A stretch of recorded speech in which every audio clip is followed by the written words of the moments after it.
Have you ever felt like you're studying for hours on end, but when crunch time comes, your mind just goes blank? Yeah, it's a terrible feeling, isn't it? You read, reread, take notes, and still the information just doesn't stick. Think about it. What if I told you there's a method inspired by Japanese students that can help you study less and remember so much more? Wow, sounds too good to be true? Well, get ready to unlock the secret to becoming a true learning machine. Well, the truth is, most of us have been taught to study in a way that isn't the most efficient. We sit down, read the book, maybe highlight a few things and think we're learning. But wow, real learning isn't about the amount of time you spend with the material, but rather about the quality of your interaction with it. In this video, we're going to dive deep into the Japanese student method, an approach that prioritizes intelligence over brute force effort. Wow. The first pillar of the Japanese student method, and honestly one of the most powerful, is something called active recall. Think about it. When you study, what do you usually do? Read, highlight, maybe rewrite notes, right? But that's passive learning. You're just absorbing information. Active recall is the opposite. It's like you're forcing your brain to pull the information back out instead of just receiving it. Why is this so effective? Well, when you actively try to recall something, you strengthen the neural connections in your brain. It's like working out a muscle. The more you use it, the stronger it gets. Rereading a text is like looking at the dumbbell. Trying to remember what you read is like lifting it. Which one makes you stronger? Exactly. So, how do you apply this? It's simple, but it requires discipline. After reading a paragraph or section, close the book or look away. Ask yourself, what did I just read? What are the main points? Try to explain aloud or write down what you understood without looking at the material. Use flashcards, but not just any way. Instead of just reading the answer, actively try to recall it before flipping the card. If you can't, don't worry. Just mark it to review again soon. Self-quizzing. Turn your notes into questions. Instead of definition of photosynthesis, write, what is photosynthesis and what are its main steps? Then, try to answer without looking at your notes.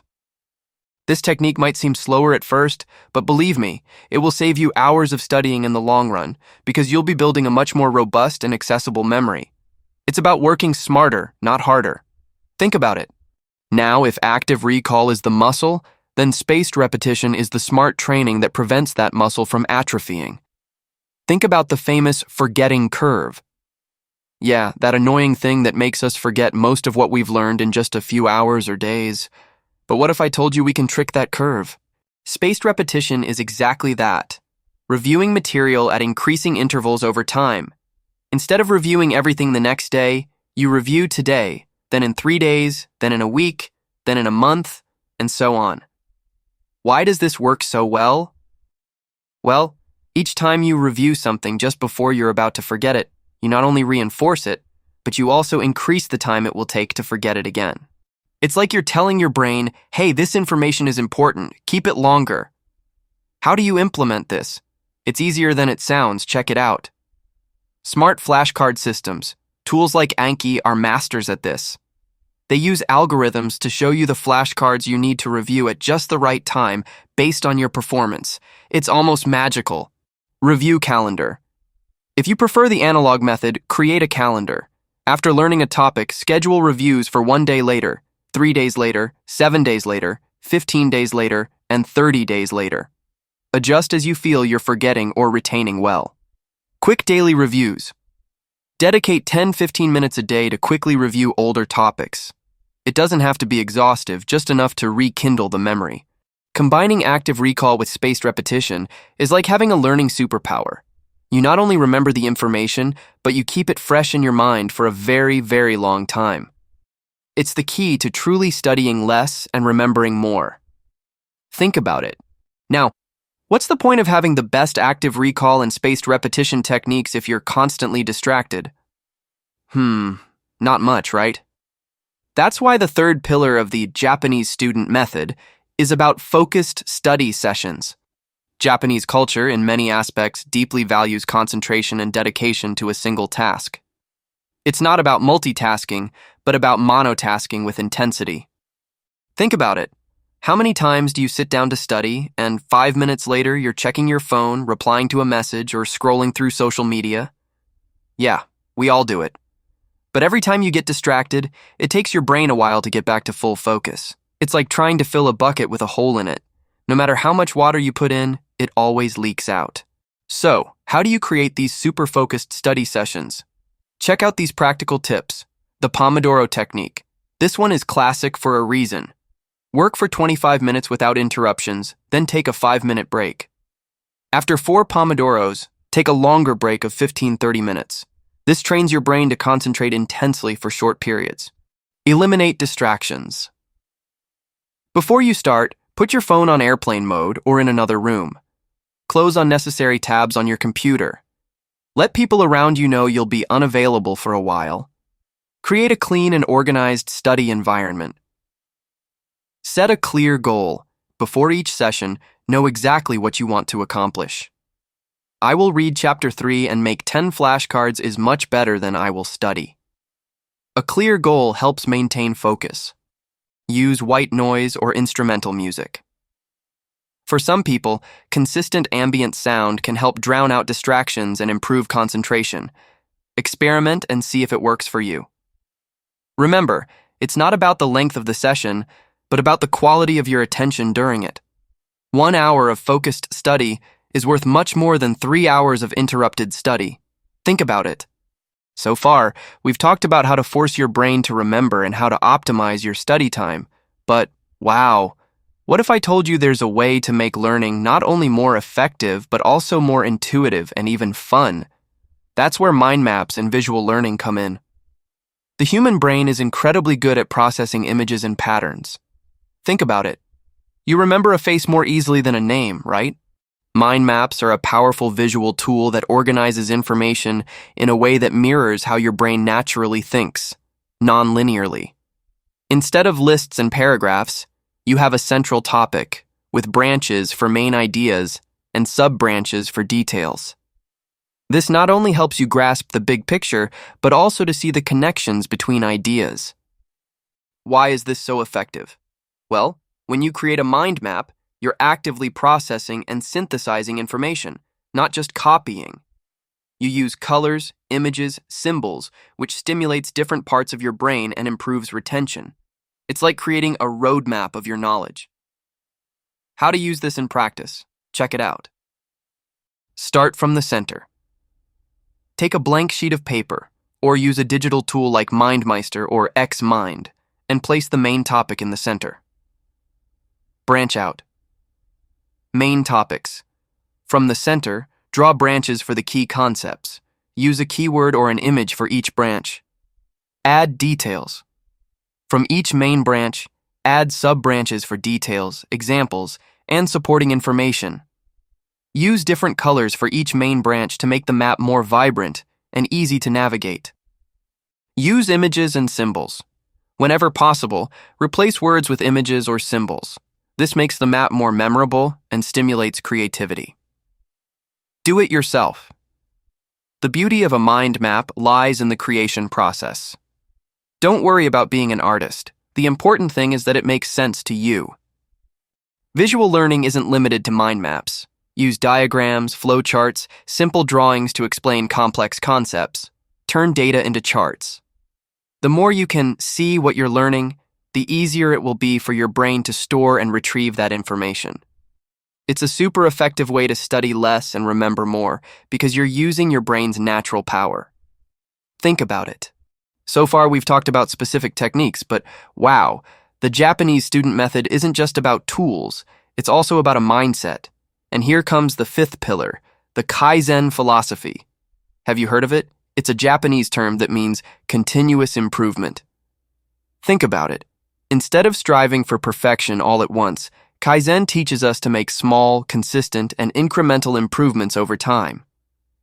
In the context of studying, this is revolutionary. Often we feel overwhelmed by the amount of material or the difficulty of a topic. We think, I have to learn all of this perfectly now. And the result? Procrastination, stress, and often giving up. The Kaizen mindset changes this perspective. Instead of aiming for giant leaps, you focus on baby steps. It's about asking yourself, what can I improve just a little bit today? Maybe it's dedicating 5 more minutes to active recall, or reviewing an extra flashcard, or organizing your notes better. How to apply the Kaizen mindset to your studies? Check it out. Start small. Don't try to implement all techniques at once. Choose one, maybe active recall, and focus on improving it a little bit each day. Reflect daily. At the end of your study day, ask yourself, what worked well today? What could I have done a little better? It's not about criticizing yourself, but about identifying a small area for adjustment. Be consistent, not perfect. It's better to study 30 minutes every day than 5 hours on one day and nothing for the next 6. The consistency of small actions is what generates lasting results. Celebrate small wins. Acknowledge and celebrate every small improvement. This reinforces positive behavior and keeps you motivated. Adopting the Kaizen mindset means you're always growing, always adapting, and always optimizing your learning process. It's the key to a continuous and stress-free learning journey. Think about it.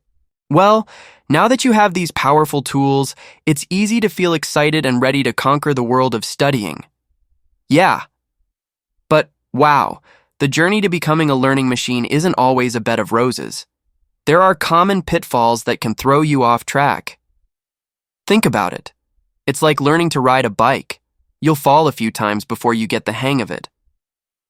Let's talk about some challenges and how to overcome them so you can keep up the pace and not get discouraged. Procrastination. The old enemy. We know what we need to do, but we put it off. The key here is the 2-minute rule. If a task takes less than 2 minutes to start, do it immediately. For larger tasks, use the Kaizen mindset. Start with the smallest possible part. I'll just make one flashcard. I'll just read one paragraph. The act of starting is often the hardest part. Information overload. With so much content available, it's easy to feel drowned. Remember Kaizen, small bites. Don't try to absorb everything at once. Prioritize what's most important and use mind maps to organize and simplify. If you feel it's too much, take a break and come back with a fresh mind. Lack of consistency. It's easy to be super motivated on day 1 and then let things slide. Consistency is more important than intensity. Use a calendar or an app to schedule your study sessions and reviews. Treat them as non-negotiable appointments. And wow, don't beat yourself up for a bad day. Just restart the next day. Discouragement from slow results.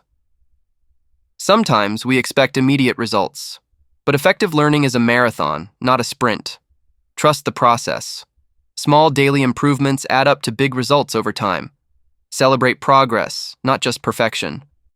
Excessive perfectionism. Wanting every mind map to be a work of art or every flashcard to be flawless can paralyze you. Remember, the goal is to learn, not to create a masterpiece. Good is the enemy of done. Start, do the best you can, and improve over time. Overcoming these challenges is an integral part of becoming an effective learner. It's about resilience and adaptability. With these strategies in mind, you'll be much better prepared to stay focused and continue your learning journey. Think about it. Wow. What a journey, huh? We've reached the end of this video, and I truly hope you're as excited as I am about the potential of becoming a true learning machine. Think about it. Today, we've unveiled the secrets of the Japanese student method, which allows you to study less and remember so much more. We saw how active recall forces you to retrieve information, strengthening your memories. We learned that spaced repetition is your secret weapon against the forgetting curve, ensuring that what you learn stays in your head for a long time. We discovered the importance of focused study sessions, eliminating distractions for deep learning.